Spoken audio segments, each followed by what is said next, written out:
Hello student, today our topic is various stages of development of sociology.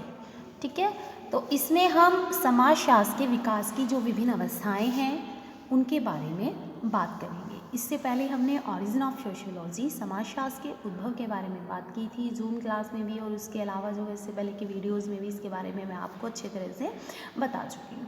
अब हम बात करेंगे जो सोशियोलॉजी का डेवलपमेंट है, समाजशास्त्र का विकास है, वो किन वेरियस स्टेजेस से होकर के गुजरा है, कौन कौन सी स्टेजेस आई हैं डेवलपमेंट ऑफ सोशियोलॉजी में।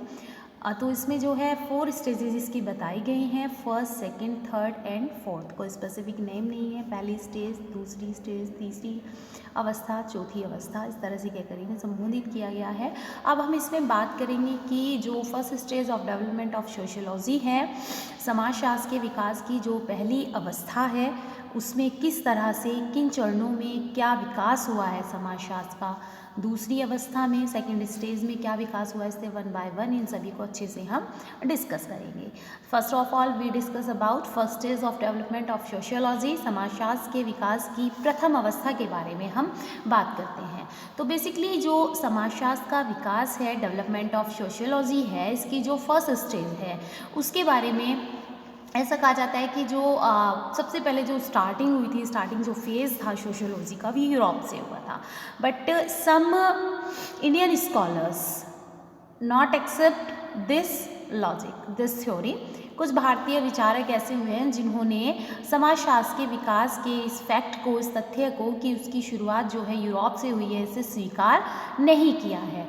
उनका ये कहना था कि जो हमारा सोसाइटी है, ठीक है, हमारा समाज है, और समाजशास्त्र में, सोशियोलॉजी में जिस तरह से सोसाइटी को एक्सप्लेन किया गया है, सोसाइटी के बारे में बताया गया है, वो सभी तरह की जो बातें हैं वो सिमिलैरिटीज़ हमारे जो इंडियन टेक्स्ट हैं, ठीक है, हमारे जो वेद हैं, उपनिषद हैं, हमारे महाकाव्य हैं, पुराण हैं हमारे, इन सब चीज़ों में उसी तरह की बातों का जो है जिक्र मिलता है जो सब हम सोशियोलॉजी में पढ़ते हैं। तो इस बेस पर वो ये कहना चाहते हैं कि जो समाजशास्त्र में समाज के बारे में बताया गया है in sociology, that explanation about society which is equal, similar to our Indian text, वो हमारे टेक्स्ट से मिलता जुलता है। तो इस आधार पर हम ये कह सकते हैं कि ये यूरोप से नहीं, इसकी शुरुआत तो भारत से ही हुई है।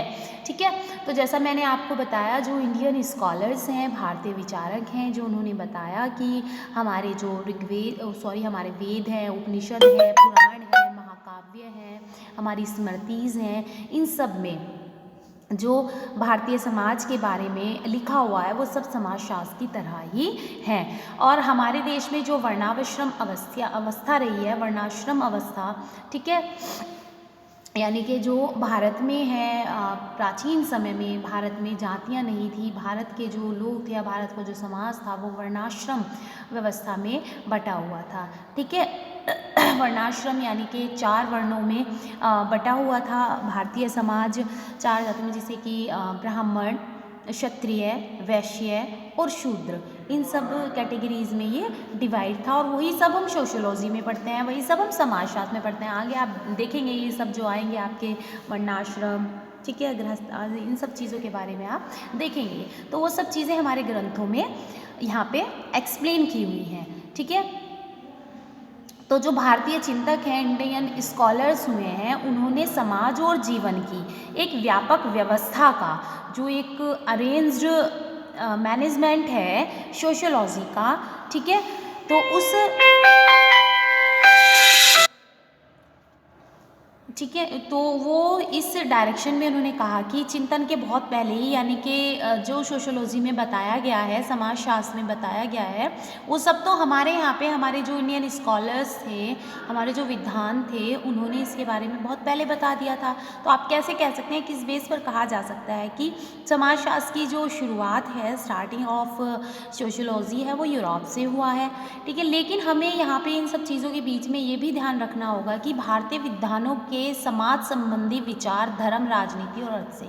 यानी कि इंडियन स्कॉलर्स की अगर आप बात करें, इंडियन स्कॉलर्स का जो पॉइंट ऑफ व्यूज़ है वो पॉइंट ऑफ व्यूज़ उनका रिलीजन, पॉलिटिक्स और उसकी इकोनॉमिक्स से बहुत ज़्यादा इफेक्टेड है, यानी कि वो उससे प्रभावित है, उसे प्रॉपर आप इंडियन टेक्स्ट से जुड़ा हुआ नहीं कह सकते। जबकि जो वेस्टर्न सोसाइटीज़ हैं, दूसरे देशों का जो समाज है, पश्चिमी समाजों में समाज संबंधी अध्ययन जो हुए हैं, सोसाइटी रिलेटेड जो भी स्टडीज़ हुई हैं, उनकी स्टार्टिंग यूनानी विचारकों से, ठीक है। यूनान के जो स्कॉलर्स हैं उन्होंने कहा इसमें प्लेटो हैं, अरस्तु हैं, ठीक है, इनका नाम बहुत फेमस है। इन्होंने इसमें बहुत जो है एक आप कहेंगे कि कॉन्ट्रीब्यूटेड, एक रिमार्केबल कॉन्ट्रीब्यूशन यहाँ पे दिया है, ठीक है।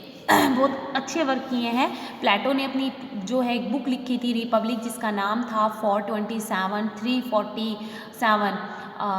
BC, ठीक है, बिफोर जीसस बर्थ जो है, ये इसके जन्म से पहले का जो समय था जो आप पढ़ते हैं 327 की ये बात है। उसके बाद जो अरस्तु थे, अरस्तु की बुक थी इथिक्स एंड पॉलिटिक्स जो 384 और 322 BC के समय की बात है। इसमें सोसाइटी से रिलेटेड जो बहुत सारी हमारी प्रॉब्लम्स हैं, इवेंट्स हैं, उनको इतना अरेंज्ड वे में यहाँ पे प्रेजेंट किया गया है। और इन्होंने अपनी जो बुक्स में, अपनी जो इन्होंने बुक्स लिखी थी उसमें इन्होंने जो फैमिली लाइफ है, रिचुअल है, culture, traditions and condition of womens, social ethics, इन सब का एक डेस्क्रिप्टिव एक्सप्लेनेशन इनकी इन बुक्स में दिया गया है। इन स्कॉलर के विचारों में जो है क्लियरिटी ज़रूर कम देखने को मिली थी, लेकिन दूसरी तरफ इन्होंने सोसाइटी, कम्युनिटी और स्टेट और फिलॉसफी और साइंस दोनों में ये क्लियर डिफरेंसेस नहीं दे पाए थे। मतलब वैसे तो बहुत अच्छा लिखा था प्लेटो और अरस्तु ने, जो उनकी बुक्स यहाँ पे बताई गई थी, तो उसमें क्लियरिटी कम थी, और दूसरा ये डिफरेंस नहीं कर पाए थे between society, community, state and other side philosophy and science. तो ये कमी हम इनके इसमें बता सकते हैं। और ये जो समय रहा है उस समय समाज में जो है रिलीजन और मैजिशियंस, ठीक है, धर्म का और जादू टोने का बहुत ज़्यादा प्रभाव था। यानी कि लोग जो थे इन क्रियाओं में बहुत ज़्यादा लिप्त मिलते थे, या इन सब चीज़ों से वो बहुत ज़्यादा प्रभावित रहते थे, बहुत ज़्यादा इफेक्टेड रहते थे। इसी वजह से क्या हुआ कि यहाँ पे, ठीक है, इसी वजह से जो सोशल इवेंट्स हुए हैं, तो ये स्कॉलर्स साइंटिफिक वे में उनका जो है प्रेजेंटेशन नहीं कर पाए। यानी कि जो इनका प्रेजेंटेशन था सोसाइटी के बारे में, वो साइंटिफिक पॉइंट ऑफ व्यू से नहीं दे पाए, क्योंकि उस समय सोसाइटी में साइंस को नहीं माना जाता था। उस समय सोसाइटी में लोग रिलीजन और धर्म, ठीक है, मैजिक से बहुत ज़्यादा, जो कहते हैं जादू टोने, ठीक है, रिलीजन, जो रिचुअल, कल्चर, इनसे बहुत ज़्यादा इफेक्टेड थे। साइंटिफिक पॉइंट ऑफ व्यू देखने को नहीं मिलता था। वही इनकी स्टडी में इफेक्ट देखने को मिला है। प्लेटो और अरस्तु के बाद जो सोशल लाइफ है, सोशल लाइफ की जो स्टडी है और सोशियोलॉजी का जो डेवलपमेंट है, उसे एक अदर स्कॉलर जिनका नाम था लुक्रेशियस, 9655 BC की ये बात है, और सिसरो 106 एंड 43 BC की ये बात है। मार्कस ऑर्लियस थे, सेंट ऑगस्टियन थे। इन सब चीज़ों, इन्होंने आगे प्लेटो और अरस्तु से आगे जो है एक रिमार्केबल इसमें वर्क किया है। इंडियन जो फिलोसफर थे, स्कॉलर्स थे, उनकी हिस्ट्री में अगर हम देखते हैं तो जो मनु और कौटिल्य है, मनु ने मनुस्मृति जो लिखी थी काफ़ी लंबे समय तक इंडियन सोसाइटी इससे हमारी रन अवे, यानी कि इसके रीति रिवाजों के अनुसार, इसके मनुस्मृति के अनुसार ही चले हैं। इसके अलावा जो कौटिल्य थे, जिन्हें चाणक्य के नाम से भी जाना जाता है, इन्होंने इकोनॉमिक्स, अर्थशास्त्र नामक जो बुक लिखी थी, ठीक है। इन्होंने चाणक्य जी ने और मनु ने अपनी मनुस्मृति और अर्थशास्त्र नामक बुक में जो है सोशल इकोनॉमिक मैनेजमेंट को एक राइट वे में यहाँ पे कंक्लूड किया है, प्रेजेंट किया है। और बेसिकली जैसा आपको बताया, मनुस्मृति जो थी, जो कि मनु की द्वारा लिखी हुई बुक है, काफ़ी लंबे समय तक जो इंडियन सिस्टम है, भारतीय व्यवस्था है भारतीय समाज की, वो इसी के द्वारा चली है। काफ़ी कमियां भी इसमें रही थी, ठीक है। हमारे देश में जो आप कहेंगे कि छुआछूत था या कास्टिज़म है, वो सब मनुस्मृति में उल्लेखनीय मिलता है। मनुस्मृति में ये कमियां थी कि इस समय में भारतीय समाज में अछूत, छुआछूत, ऊंच नीच, जात पात, इन सब चीज़ों को हमें देखने को मिला था। तो basically this is first stage of development of sociology. ये समाजशास्त्र के विकास की, यानी कि जब हम समाज के बारे में, सोसाइटी के बारे में जो स्टडी करते थे सोशियोलॉजी के थ्रू, तब इस सोशियोलॉजी, समाजशास्त्र से नाम नहीं दिया गया था, इसको समाजशास्त्र के नाम से नहीं जाना जाता है। यहाँ पे ये बताना चाह रहे हैं समाज का अध्ययन, स्टडी ऑफ सोसाइटी को हमने कहाँ से शुरू किया था। अब फर्स्ट स्टेज के बाद हम बात करते हैं second stage of development of sociology, समाजशास्त्र के विकास की द्वितीय अवस्था। इसका जो टाइम ड्यूरेशन है 6th century to 14th century ये माना जाता है। 6ठी शताब्दी से लेकर के 14वीं शताब्दी तक का समय second stage of development of sociology, समाजशास्त्र के विकास की द्वितीय अवस्था है। अब इसके बारे में हम अपनी नेक्स्ट वीडियो में बात करेंगे। Okay student, thank you.